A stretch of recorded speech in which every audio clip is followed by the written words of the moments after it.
Très chers compatriotes, aujourd'hui, 30 juin 2026, 66 ans sont passés, jour pour jour, depuis que notre pays a accédé par la lutte à la souveraineté nationale et internationale.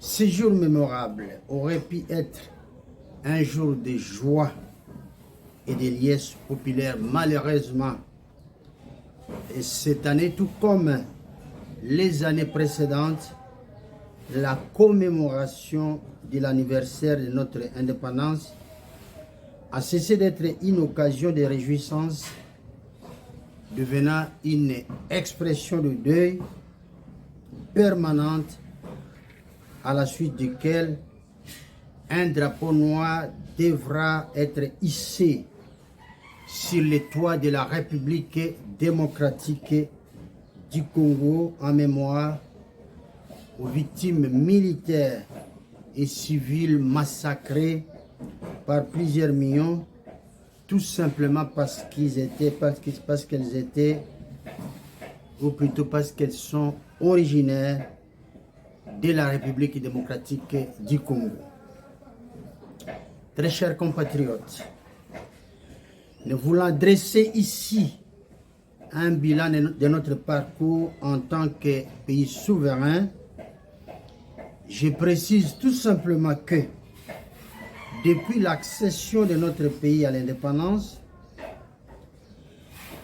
le Congo vit de crise en crise. Ces crises en série se sont d'année en année intensifiées et se sont finalement métastasées au point de menacer l'existence de la République démocratique du Congo, de précipiter notre très cher et beau pays dans l'abîme. En effet, la crise congolaise a commencé 4 jours seulement après l'indépendance de notre pays par une mutinerie inhérente à une contestation de légitimité au sein de nos forces armées, suivie par la sécession de la province du Katanga le 11 juillet 1960, puis par celle de la province du Sud Kasaï le 20 août de la même année. Ces deux sécessions seront suivies quelques années plus tard par celle de l'ancienne province orientale qui devint par après la République démocratique, la République populaire du Congo jusqu'à 1965. Après les crises successives de juillet et août 1960, une épreuve de force engagée entre le président de la République Joseph Kasavubu et le premier ministre émérite Patrice Lumumba au mois de septembre de la même année engendra dans la suite du temps, je dis bien cette crise successive engendra la déstabilisation des institutions, la réclusion suivie des assassinats politiques, les sécessions récurrentes, les rébellions successives, une dictature segmentée, les trahisons à répétition, la perte de souveraineté, la mise sous séquestre des droits fondamentaux, la mauvaise gouvernance, les agressions armées venues de l'extérieur, l'occupation étrangère, la marche à reculons dans la course vers le développement et la croissance, l'institution d'une monarchie républicaine au sommet de l'État, la désintégration de la société congolaise, le délabrement des conditions sociales entraînant une misère sans précédent, et la destruction délibérée de l'outil de production, sans oublier les tribalismes et puis j'en passe. Très chers compatriotes, à ce jour, la crise chronique que connaît notre pays vient d'atteindre son paroxysme avec le mépris du chef de l'État envers le peuple congolais, envers la Constitution, les droits internationaux, la démocratie et envers les institutions de la République. Mais aussi, il se manifeste par la désacralisation du pouvoir public, de l'armée, de la police nationale congolaise et des services de renseignement qui affichent respectivement un état de délabrement très avancé. D'autre part, menacé par la destruction par les chefs de l'État,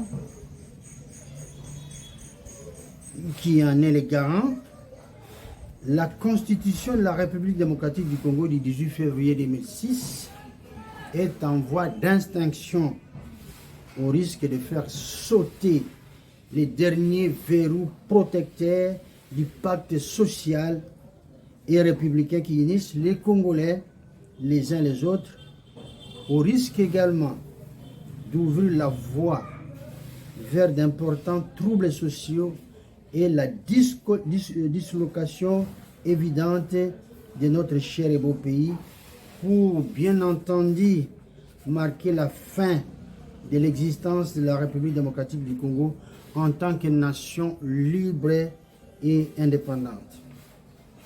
La combinaison de tous ces faits conduit unité de valeurs à saisir le parquet général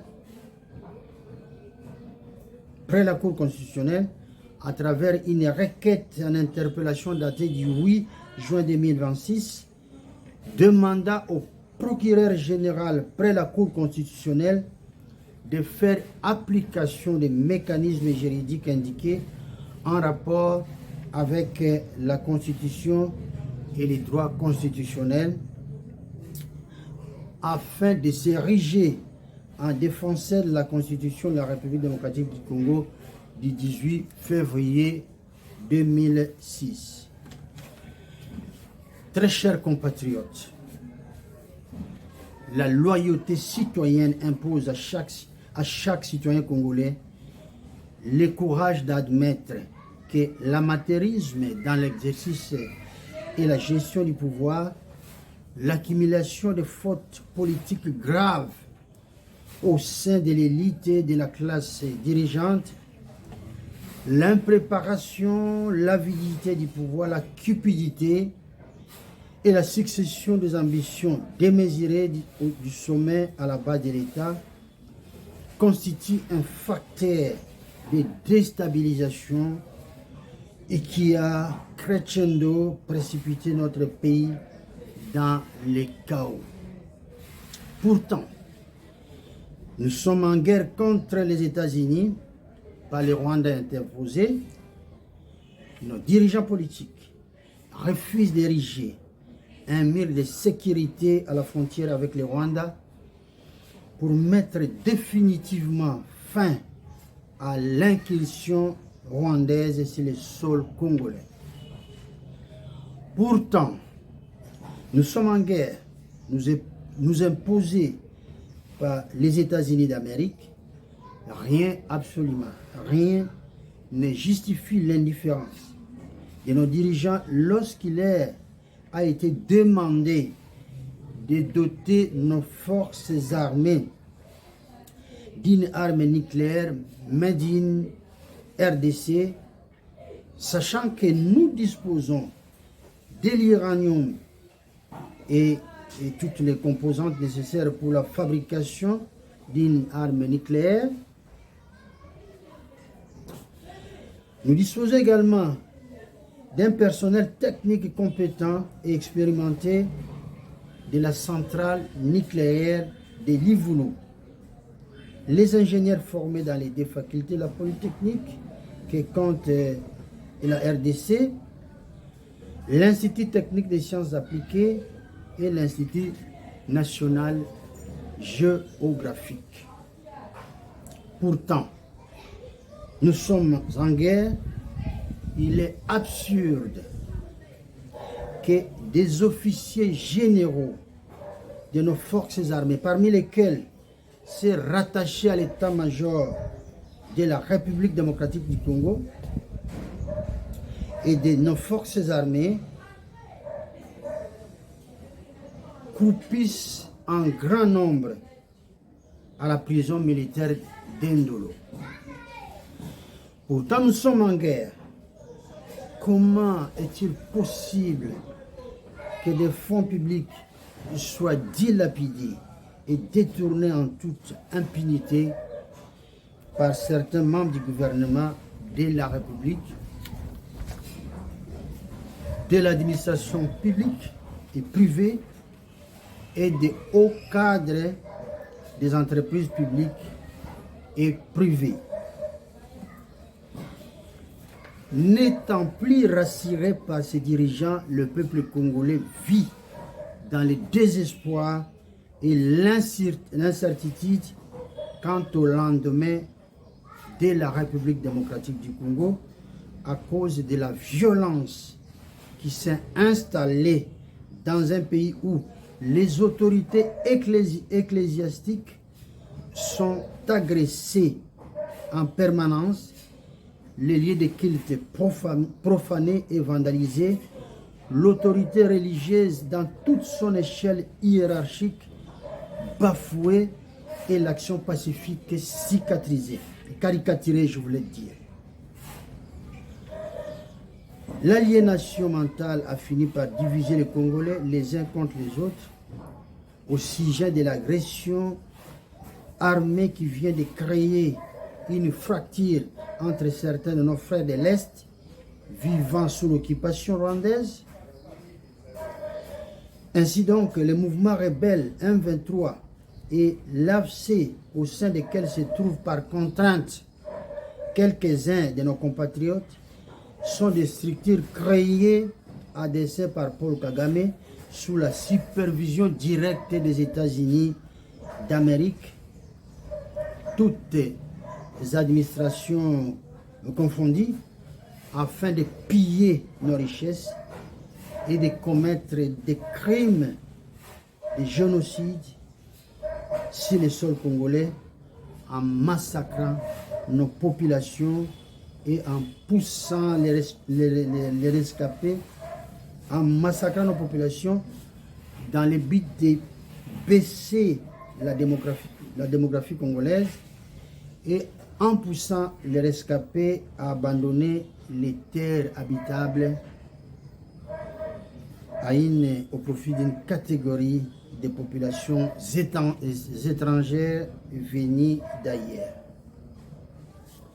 Très chers compatriotes, notre pays est cerné et assailli de toutes parts, à la fois par les ennemis intérieurs et extérieurs, visibles et invisibles, identifiés et non identifiés, qui s'attaquent à notre capacité de résistance afin d'affaiblir respectivement l'homme congolais, les systèmes de santé, les systèmes éducatifs, la sécurité sociale, ainsi que toutes les fibres vitales qui alimentent la vie de notre société. Dès lors, il va falloir se lever tous ensemble et se battre. Se battre non pas contre les individus, mais contre les systèmes triangulaires ayant des ramifications au sein du bloc occidental, au Rwanda et à l'intérieur même du territoire congolais, car seul un sursaut national et une prise de conscience collective empêcherait notre pays de sombrer davantage à la suite de cette agression. Très chers compatriotes, lorsqu'on est engagé dans une bataille contre l'adversaire, il faut devoir identifier les forces en présence, la stratégie utilisée et les moyens offensifs dont dispose l'ennemi avant d'engager la réplique nécessaire en tenant compte de la force de frappe que l'on dispose. Nous sommes une nation de plus de 120 millions d'habitants et un peuple résistant issu de la race de guerriers capables de relever toutes sortes de défis face à l'adversité. Bien que relégués au bas de l'échelle du développement humain et classés au rang des pays les plus pauvres de la planète par une institution récélaire qui est la Banque mondiale, la RDC qui saigne de toutes parts dispose d'un peuple courageux et doté d'une excellente capacité de combativité, rompue à une épreuve, pouvant hisser et porter très haut notre pays afin de l'aligner en bonne position sur la rampe de compétitivité dans la course vers la croissance et le développement universel. La RDC est un pays dont de nombreuses nations lointaines et environnantes avec lesquelles nous avions voué notre amitié ont du jour au lendemain cessé d'être des pays frères et amis, devenant du coup des pires ennemis qui nous combattent jour pour jour.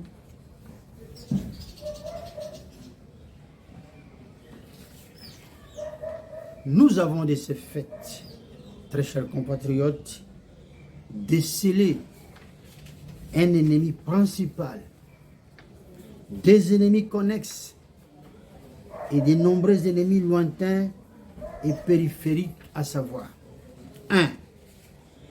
L'ennemi principal, c'est les États-Unis d'Amérique qui se dit faussement être amis de la RDC. 2. Les ennemis connexes, ce sont le Rwanda et l'Ouganda qui se disent ironiquement être deux pays frères de la RDC.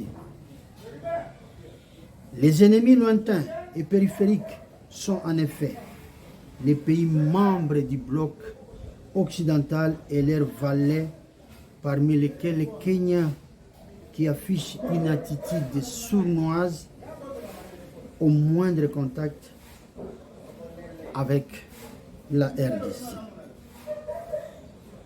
Ces pays susmentionnés, associés à tant d'autres, sont à la base de nos malheurs.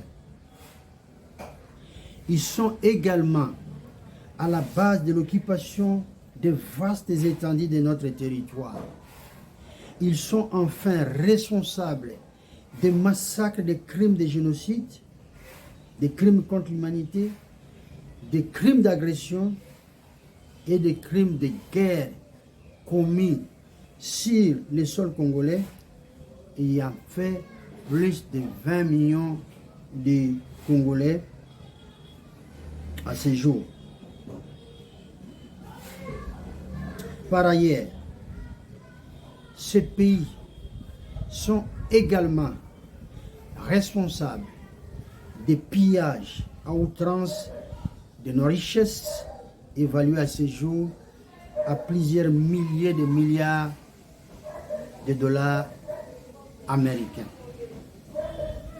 Les bornes frontières de la République démocratique du Congo, héritées de la conférence de Berlin de 1885, sont constamment déplacées par l'ennemi dans le but de restreindre notre territoire afin d'assécher davantage nos richesses et de massacrer en toute impunité nos populations. Très chers compatriotes,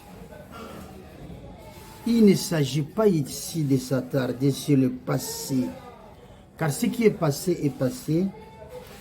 Ce qui est passé est derrière nous et appartient à l'histoire.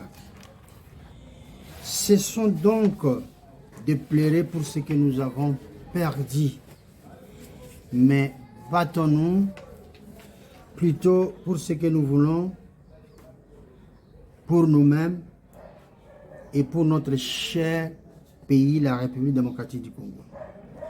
Ce que nous voulons, c'est ressouder la cohésion nationale,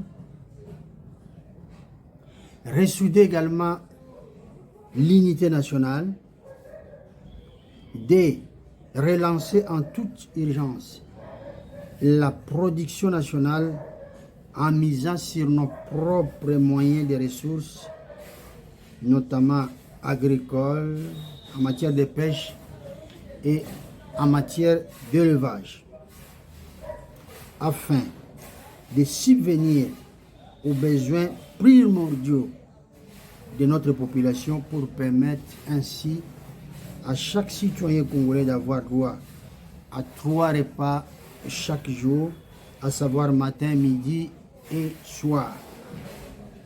3. Promouvoir la création de petites et moyennes entreprises et implanter des industries manufacturières dans le but de susciter la création d'emplois afin de garantir la croissance et l'économie nationale. 4. Restructurer nos forces armées, unifier le commandement, procéder à la formation continue, à l'encadrement social et technique des troupes, afin de rendre disciplinées et redoutables. Doter celles-ci d'équipements militaires appropriés, sophistiqués, pouvant leur permettre d'accomplir efficacement leurs missions régaliennes, qui sont celles de protéger les territoires congolais, les personnes et leurs biens, et restaurer également les cantines troupes. 5. Réformer les services de sécurité et la police nationale congolaise et les rendre davantage efficaces. 6. Récupérer nos territoires occupés en utilisant exclusivement l'option armée à défaut de la voie diplomatique. 7. Redéfinir la réglementation en matière d'immigration afin de durcir les contrôles sur les flux migratoires, notamment l'entrée et le séjour des étrangers dans notre pays. 8. Effectuer régulièrement un contrôle sur les activités des étrangers légalement établis sur le sol congolais afin d'éviter la création des organisations subversives à l'image de celles que notre pays a connues durant ces dernières décennies. Organiser un contrôle rigoureux sur les caches d'armes et des munitions de guerre, leur détention illicite et la circulation illicite de celles-ci afin d'annihiler la criminalité urbaine et le banditisme. 10.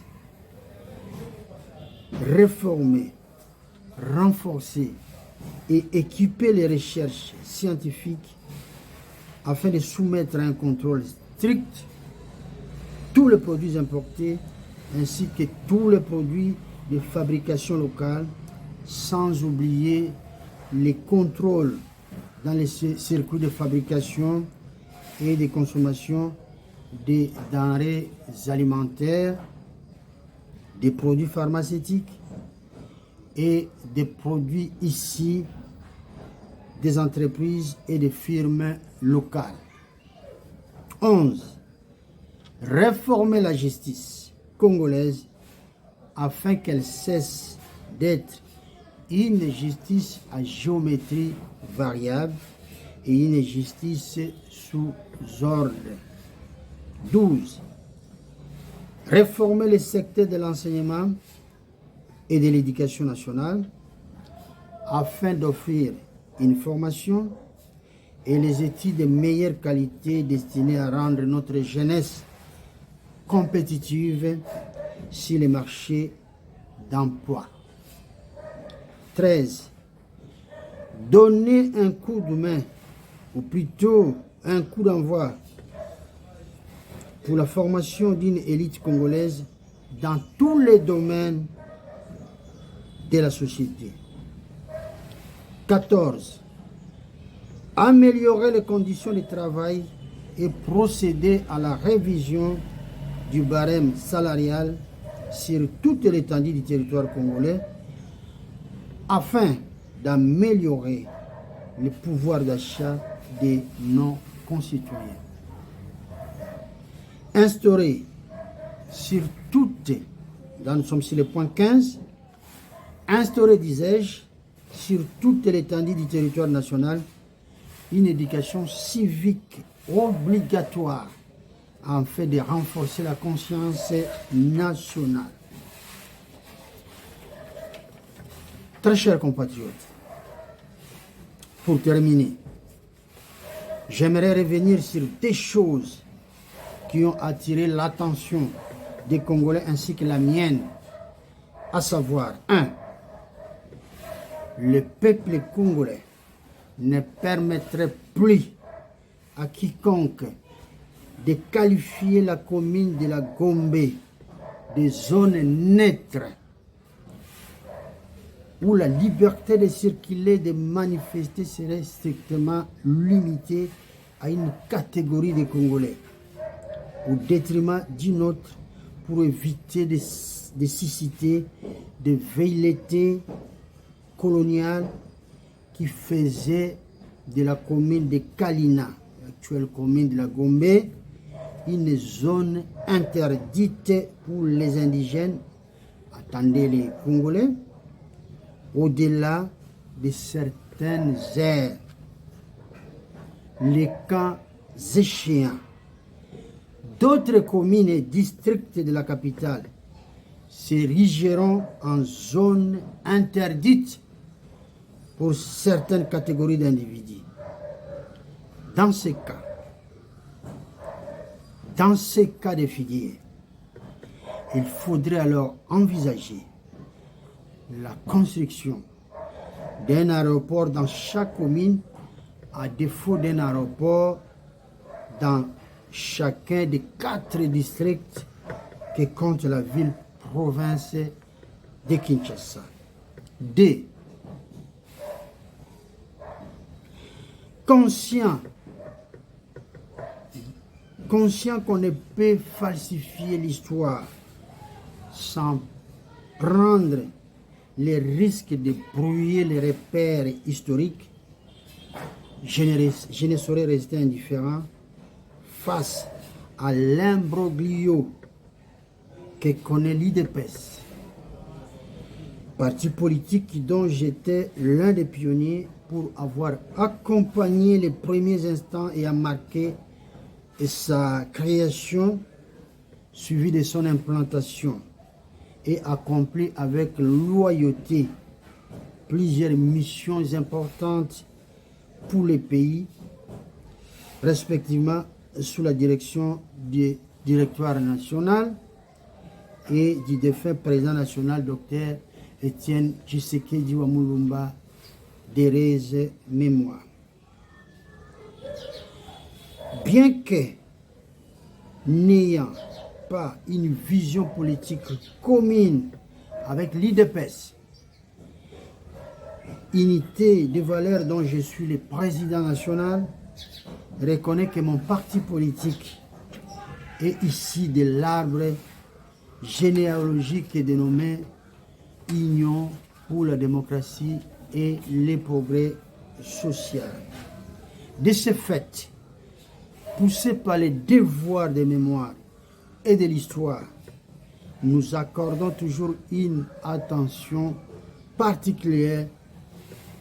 Si nous accorderons toujours une attention particulière, voulais-je dire, sur tout ce qui se passe au sein de ces partis politiques.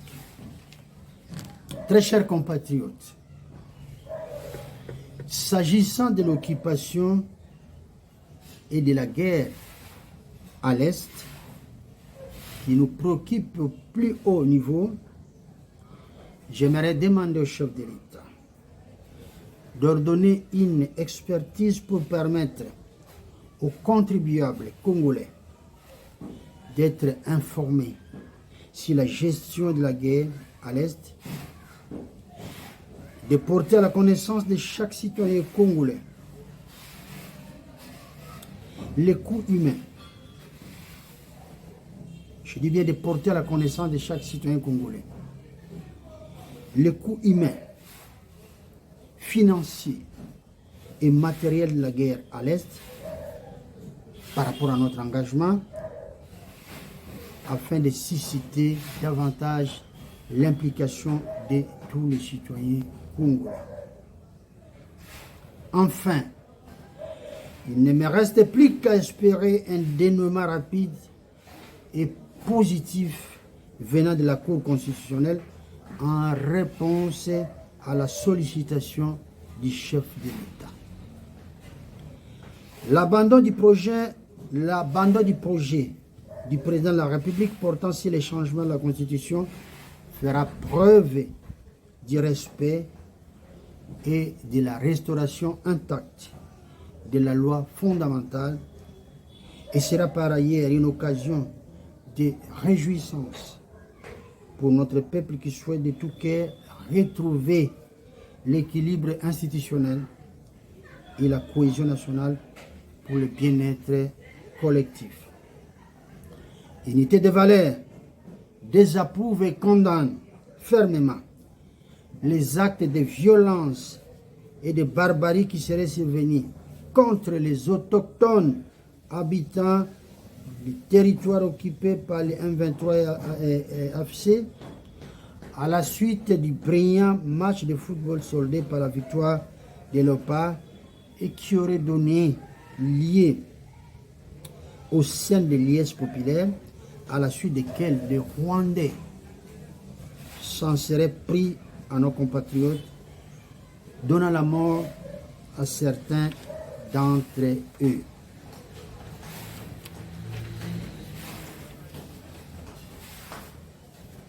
Très chers compatriotes, ce 30 juin m'offre enfin une occasion d'exprimer notre attachement au retour à la paix et à la réconciliation nationale, afin que les retrouvailles avec nos compatriotes de l'Est cessent d'être un rêve éloigné, mais plutôt qu'il soit enfin un rêve réalisable. Hommage à nos soldats engagés dans les différents fronts de combat pour la défense de la nation en danger, et sans oublier leurs familles respectives et proches. Hommage à tous nos martyrs militaires et civils tombés sur les champs d'honneur, sans oublier les blessés et les mutilés à qui nous souhaitons un prompt rétablissement. Nous sommes de tout cœur avec tous ceux qui sont en exil à l'étranger et avec tous les déplacés internes qui rêvent d'un retour imminent dans leur foyer et sur les sols congolais, afin de rompre avec la solitude et les souffrances.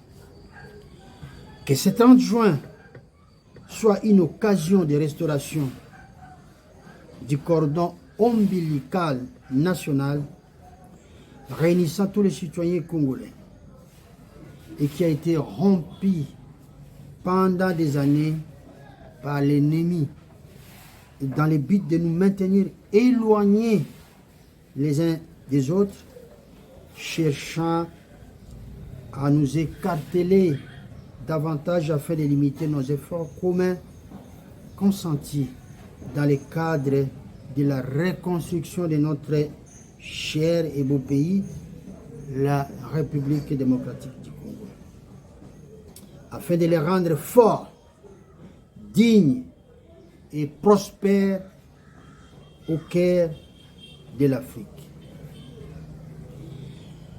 Bon anniversaire de l'indépendance, que Dieu Tout-Puissant protège et bénisse la République démocratique du Congo.